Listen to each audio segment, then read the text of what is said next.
welcome to a new series of Fresh Pop. I'm in Soho at the K-Bar and I'm just about to have a chat with Natalie Imbruglia. Hello. Hello. Welcome to Fresh Pop. Thank you.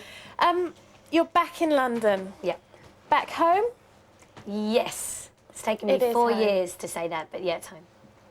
And you've been jetting all over the place. Yep. Doing all sorts of stuff, promotion all over the world. What have you been doing?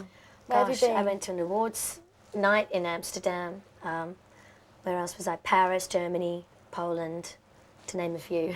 Because the album, your debut album, has been a phenomenal success, hasn't it? It's sold 3 million copies now worldwide. I know, I only found out about that the other Amazing. night. I did a TV show and they said, oh, when she's sold, and I was like, have I? Yeah.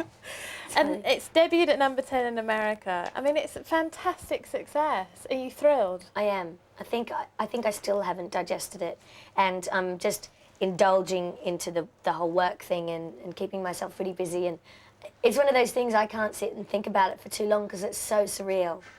Because we all know that it all started in Ramsay Street, which you're probably sick to death of talking about. But no, I'm cool with it. How did the transition occur? Because you've kind of done the, I hate to say it, the Kylie route, but you've done it very credibly. I mean, you have turned out the most fantastic, credible album. Thank you. So how did it?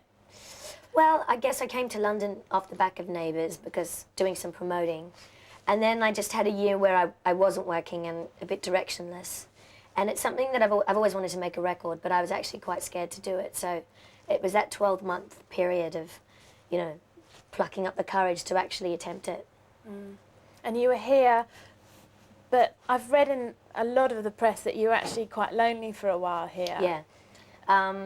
The initial period I wasn't. I was going out a lot and being very social. And then I think it was a case of not being happy and running out of money. And, you know, I made my life quite simple and I spent a lot of time on my own.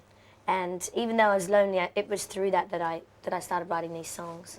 Because you went to America, to LA, didn't you, to actually write and finish and record the album? Yeah, initially it was just for a writing session for confidence because nobody knows me as an actress. And then it just turned out so well, and I ended up, you know, a lot of the songs ended up on the album that were written there, and I had a trip to Nashville and before coming back to finish the album in London. So half was done in London. Massive success. Thank you. And now we're going to see the release of the third single from the album, Wishing I Was There, which is out on the 25th of May. Yeah. Now, what's the track about? Wishing I Was There. It's that period where you're falling in love with somebody, say the first night you're with a guy, and you know, well, not the first night you're with him, but it's that night you're going to spend together and you're thinking, do I want to go there in the morning? Is it still going to be cool? And it's all about that, really. Cool. Well, let's have a look at the video now for the single. So, what are the plans for the summer? Are we going to do some festivals? We are.